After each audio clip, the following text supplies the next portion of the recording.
Hey guys, Anthony here. Welcome back to another video. And in this video, I want to show you once and for all how to write $10,000 a day image ads. And I want to make this video to make my case that you should never run video ads again, at least if you're a beginner who wants to start their first branded dropshipping business and scale it to $1,000 a day, or maybe you want to scale your current business from $1,000 a day to $10,000 a day. What I want to do in this video is show you exactly how you can achieve that exact result without launching a single video ad ever again. Maybe you can use them later on down the line, but I want to make a case and teach you. And the best way to make a case for that is to literally teach you and show you results of our exact community members doing this, which is scaling to $10,000 a day with image ads. So shout out to you, Raymond. For those of you guys that are inside of the community, you guys know that Raymond went through, he was adversity maxing with his previous store, but he rebounded through just sheer resilience and determination and was able to achieve his first $10,000 a day in 7 days. One of the fastest case studies that we've ever had in the course. Seriously, absolutely nuts. And what I'm going to do is show you how he was able to achieve this result. And I want to give you a series of AI prompts that will allow you to achieve similar results and to be able to create the kinds of image ads that are going to generate 10K a day. So a lot of you guys commented the word prompt in the comments of the previous video, and I decided, fuck it. Let's just give away all the prompts because that you guys know my channel by now. I just give everything away. So I haven't yet completed these prompts. They're still very much a work in progress, but I'm very happy with the output that they are giving me, and I'm going to teach you how to use them to write 10K a day ads. Without wasting time, let's jump in. All right, so before we write any image ads, before we create any ad really, regardless of whether it's image or video, we need to first understand who we are selling to.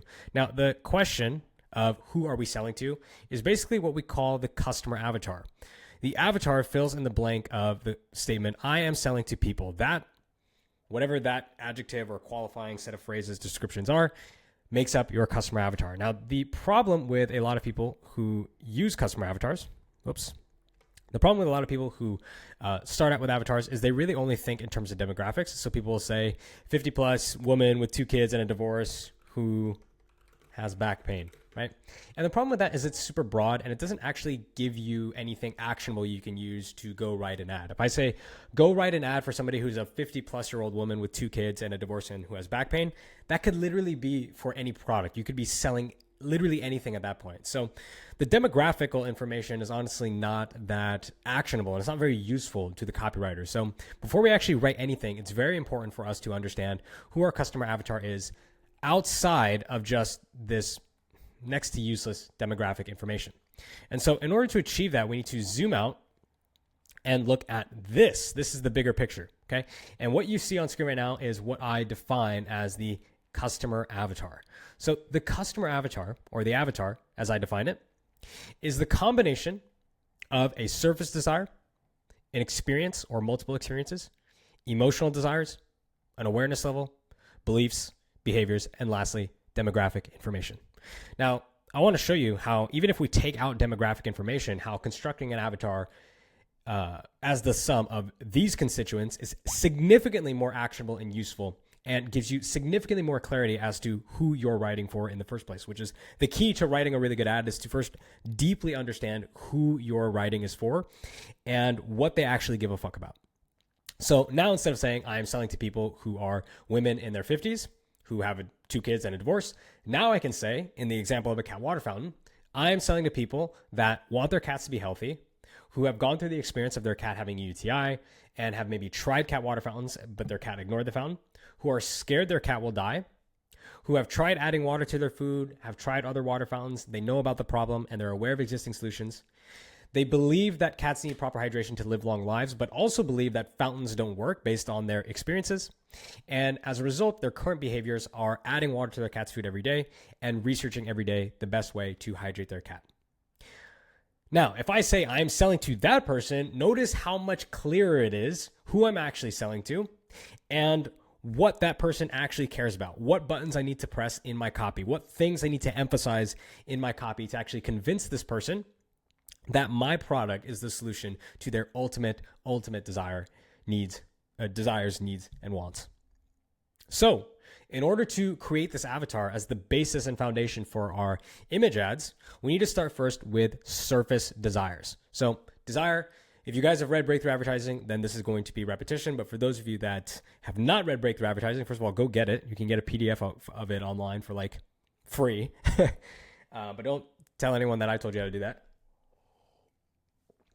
But basically, desire is the driving force of advertising. It is the overwhelming urge to buy that creates demand for products. And so when we have a product, in order to understand who we're selling to, we need to first understand, okay, what do people want? What do people actually want to get by using this product? Now, there's two types of desires. We have surface desires and we have emotional desires.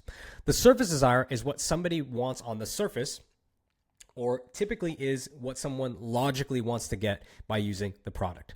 So if somebody wants to buy a cat water fountain, it's typically because they want their cat to be healthy. Or it could be, more specifically, I want to avoid a UTI. Or it might be, I want to we'll say I want to avoid kidney disease, right? There's an underlying thing that somebody wants to get by using the product. They don't give a fuck about the product in and of itself. Nobody wants a cat water fountain just sitting on their countertop. Like, oh, I just really wish I had a cat water fountain sitting on my countertop. It would look so much better if I had one of those just sitting there. People want the cat water fountain so that way their cats will drink water. So that's the surface desire. Now, the surface desire is typically going to be paired with some type of experience, meaning somebody has this desire because of something that they've gone through. That's all an experience is, a thing that somebody has gone through.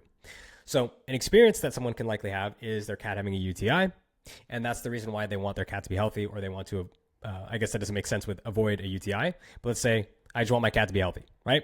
Maybe their cat had a UTI, maybe something even like I heard cats get UTIs easily.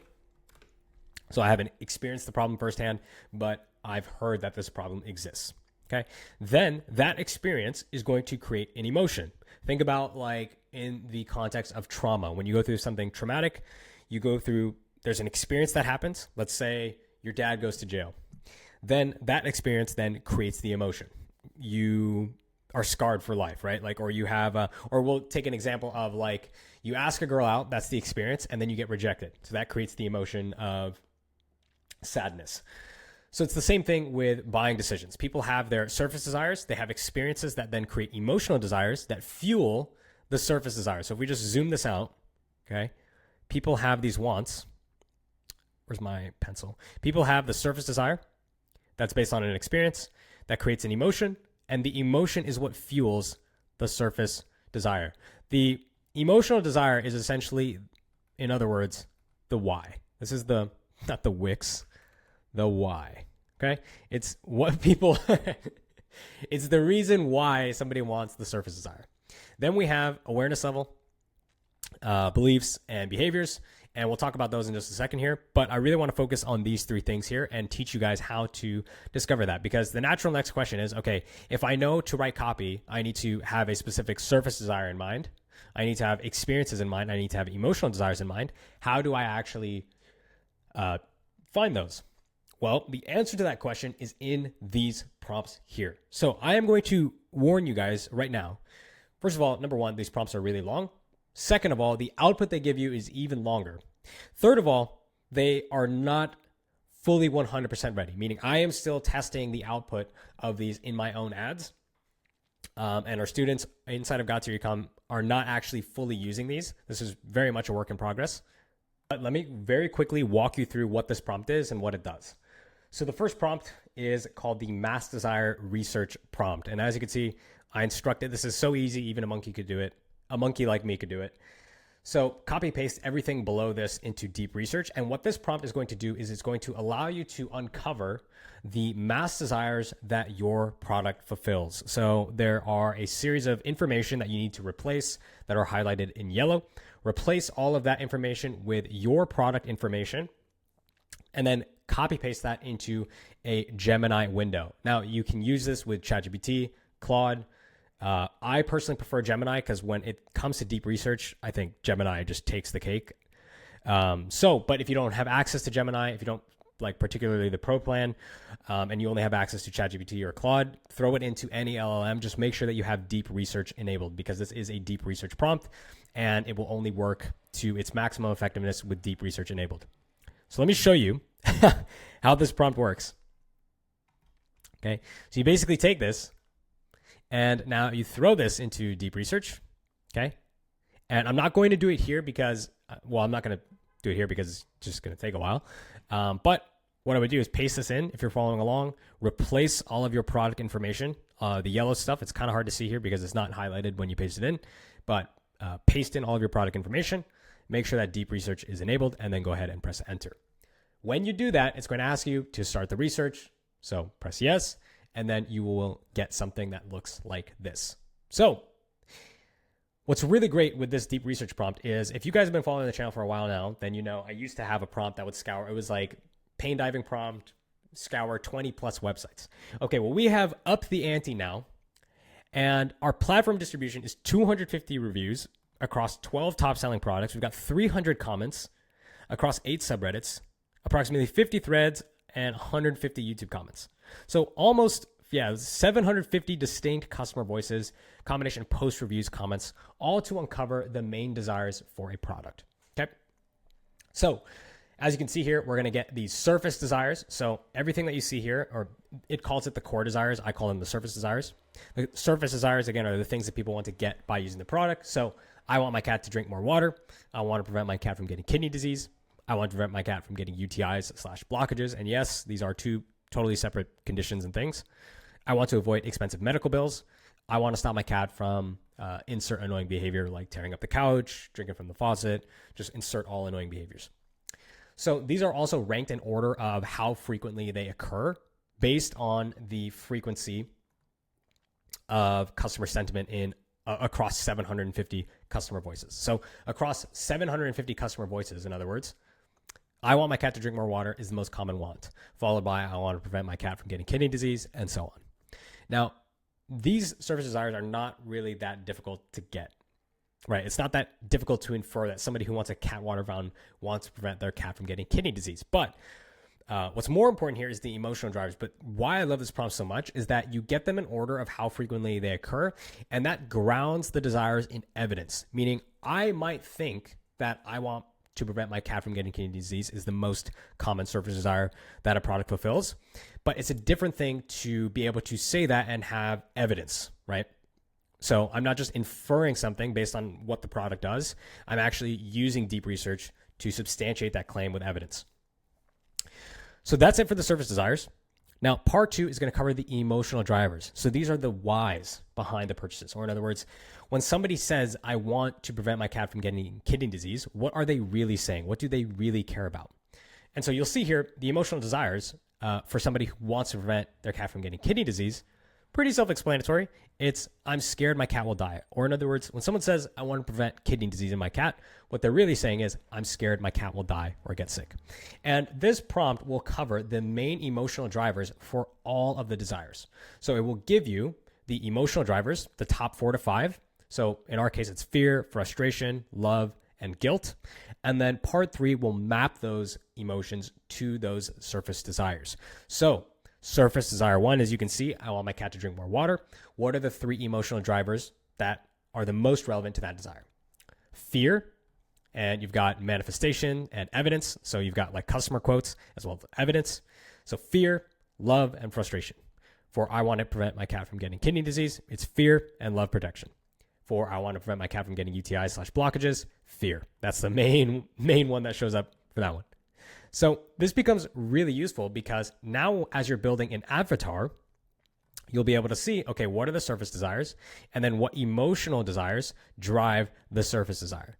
So what you want to appeal to in the copy is not the surface desire, it's the emotional desire, because 98%, I believe it is, 98% of all purchase decisions stem from emotions first. And if we can make people feel something, a great mentor of mine once said, if we can make people feel something, then we can make them buy something. So that is how you uncover the desires. And I'm sorry for the very messy drawings here, but that is how you uncover the surface desires and the emotional desires. Now, this prompt covers a lot. And as you can see, this output is insanely long, 21 pages here of information. But what's really good with this prompt is that we'll also show you what experiences people are going through based on their emotions and surface desires. So let me go down here really quick.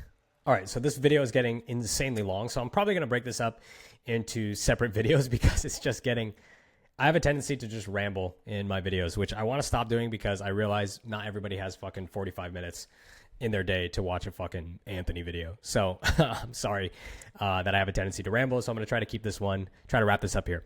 But what this prompt will allow you to do now is, again, do mass desire research across 700, 800, almost 1,000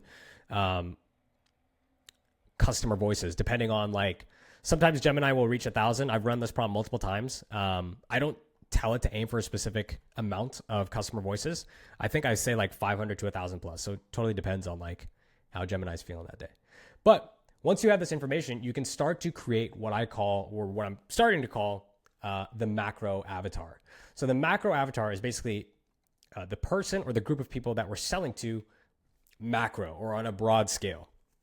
So it's still specific, but it's very broad.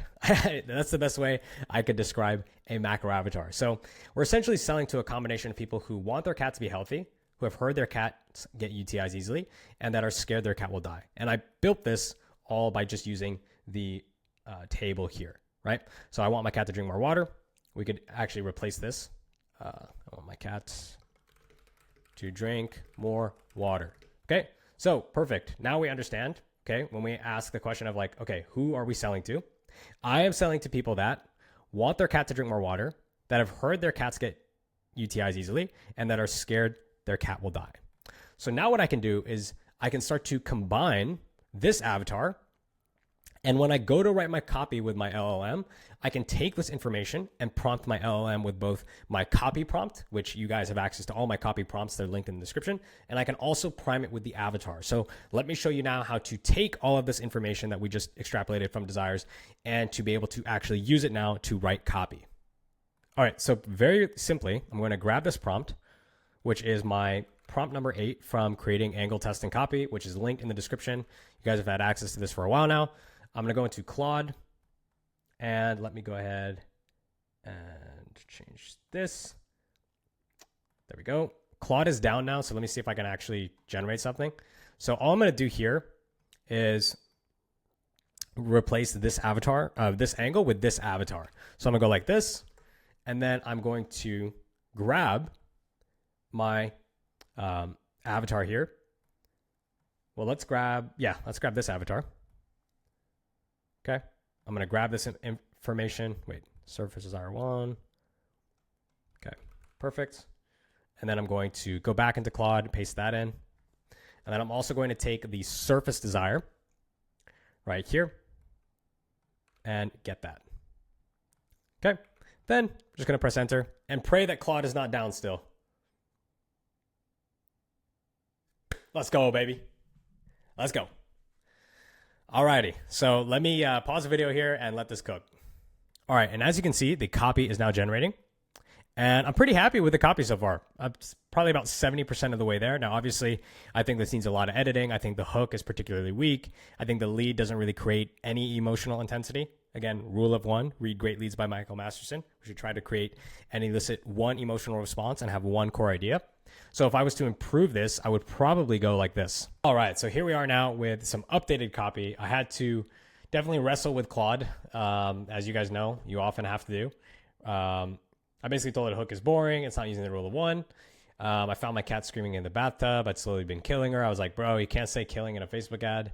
You dumbass. And then I gave it some ideas for some hooks. Because again, a hook / headline, not to get on a tangent here with the copy, and this fucking video is already 20 minutes long. So not to get too far down a tangent, but your hook / headline should be and should communicate one core idea. So I want my core idea in this copy to be that if your cat's water bowl looks like this at the end of the day, you're unknowingly hurting them or you're unknowingly killing them. That's kind of what I want to get across. And then we go into the lead where this is a story lead. So it's all about just being as indirect with the selling as possible. So we're not hard selling the product. In fact, all we're doing is documenting the experience, but we're also tapping into the primary emotional driver of our audience based on the research, which for our case and purposes is going to be fear. So as you can see, we're building and tapping into that emotion. We've got these very visceral experiences that are, again, are all based on the research. Now, if I was to improve this copy before I run it, I would say, sounds a bit contrived. Please tone, I'll say, please write for an IQ 90. Okay. There's just an easy way. Shout out to Nick Terrio. I got this from him. Just an easy way to sort of dumb down the copy and make it a lot more, what's the word? Digestible. Sometimes it tones it down a little bit too much. Like in the case of this copy, if your cat's water bowl is still full at the end of the day, something is seriously wrong. I mean, that's not bad, but I think something is wrong is a little bit vague. I would try to tie that to a direct result. So that way I'm very clear with my one idea. If your cat's water bowl is still full at the end of the day, you might be accelerating their chances for kidney disease. Something along those lines. As you can see, it doesn't take many words to build and tap into that emotion of fear. And what's great with this is now you know you can do variations of this with different emotional drivers. So I might say to Claude in the same window, keep the same hook, but this time write me copy that appeals to this emotional driver. And that's why this prompt is so powerful, is because it allows you to do very meaningful variations of your copy without just changing the hook or changing the way it's written. So let's see this. Okay, it doesn't look like it followed the instructions. We'll just give it a quick. It looks like the copy is still the same. Okay. Let's get this going. I don't know why. Okay, why are the story details still the same? We should be emphasizing the second emotional driver. Copy. All right, let's let this cook. Bruh, I think Claude is down.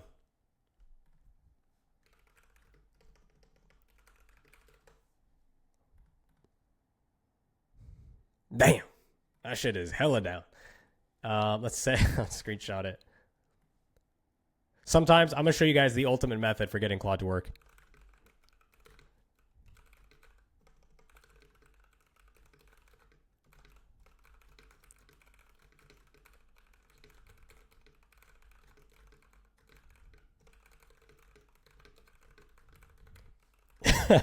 There we go. Let's see if it gets it now.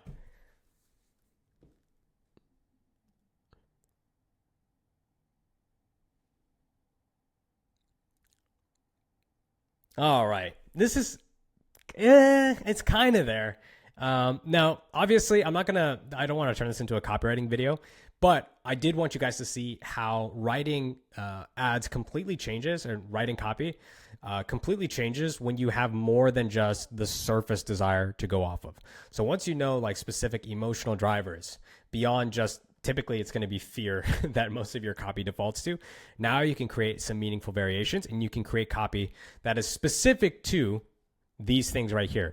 Now, I don't have time in this video, but in the next video, I'm going to cover the second part of prompts, which is creating macro avatars, which is basically going to allow you to take a surface desire, experience an emotional desire, and then start to build on that to create a larger macro avatar, which will combine a surface desire, experience, emotional desire, awareness level, belief, and behavior. But for now, that is going to do it for this video. This copy right here is absolutely, where is it? Boom. Okay, this copy right here, we'll put this onto a new Google document. This is how I would construct the ad. Okay, so this would be the ad text for those of you guys that are new to the channel. And then I would do, for my headline, I would do something super simple. I've been using this headline for the last few months and it's never failed me. Read if, and then put some qualifying statement that makes sense in the context of the copy or the surface desire that you're going after. So like, read if you want your cat to drink more water, or read if your cat always ignores their water. That would be my headline. Super simple. Primary text would be, if your cat's water bowl is still full at the end of the day, something is seriously wrong. And then for my image, I would probably do something like this, recreated with Higgsfield. I'd probably pick something like super attention grabbing, or something that just kind of looks a little bit funny. Something like this could be pretty funny. Or just a cat drinking from water bowl. Probably do something like that is a perfect image that I would pick. Something like one of these two. Throw that into Higgsfield, recreate it. We can even do this really quick. Just kind of put together the ad. I don't know why I'm always giving my competitors fucking ammunition. So it would look something. Oh, it would look something like this. Okay, so this would be the image. This would be the headline. This would be the primary text. Okay, and that is the ad. And that is all you need. You don't need video ads. Do they work? Yes, they work. Do you need them? No. Please, please, please, please stop Kalo ripping, guys. Take it from Raymond. All right, he was literally, where was it? I could have easily gone back to Kalo ripping. Please stop Kalo ripping, guys. I'm out here I'm out here trying to overcome. I'm trying to just get rid of this Kalo ripping trend. Just needs to be banned. You can do so much better than you realize without having to rip stuff on Kalo. And guess what? If you get it right using original ads and copy and using these prompts, you will never have to rip from Kalo again. You can build a business that's totally reliant on your own ideas and content. You'll never have to rip with Kalo again. That is my promise to you. So guys, that is going to do it for this video. Hope you guys enjoyed the content as always. If you did, make sure to leave a like, comment, and subscribe. The newest prompt for mass desire research, I'm going to dive deeper on the channel on macro and micro avatars because honestly, they honestly require their own videos. Because this one was 30 minutes long. It's about to be a fucking 2-hour video if I keep rambling. But this mass desire prompt is going to be linked in the description below underneath this video. Use it. Let me know what you think. This is going to be replacing all of my mass desire prompts moving forward because it's just so freaking powerful. And as I'm learning and getting better and strengthening my own chops as an advertiser and a direct response copywriter, I want you guys to level up as well. So let me know in the comments below what kinds of content you want to see next. Otherwise, hope you guys enjoyed this video as always, and I will catch you in the next one. Peace.